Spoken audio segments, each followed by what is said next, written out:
Madam hospital విషయానికి వచ్చేసరికి మొత్తం 3 బ్లాక్స్లో ఉన్నాయి. It's 850 bedded hospital. Okay. And ఇందాక మీకు చెప్పినట్టు NABL అక్రిడేటెడ్ మాలిక్యులర్ ల్యాబొరేటరీ ఇక్కడే ఉంది. And ICMR research institute back side ఉంది. ఆహా. సో ఇప్పుడు మనం హాస్పిటల్లో మనకు కావాల్సిన కోర్సెస్ ఏమేంటి? Cardiac, anaesthesia and operation theatre technology, radiology. ఈ డిపార్ట్మెంట్స్ మనం ఇండివిజువల్గా చూద్దాం. Okay sir. ఇది ఓపీ అండి. ఓకే.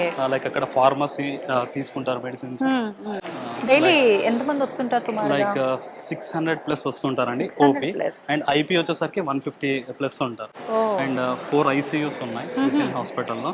అండ్ అంబులెన్స్ సర్వీస్ కూడా ఉంటుంది ఎప్పుడు ఫ్రీగా. అవునా?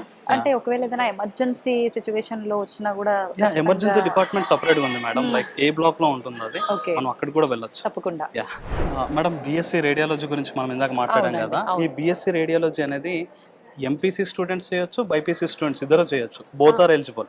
ఓ.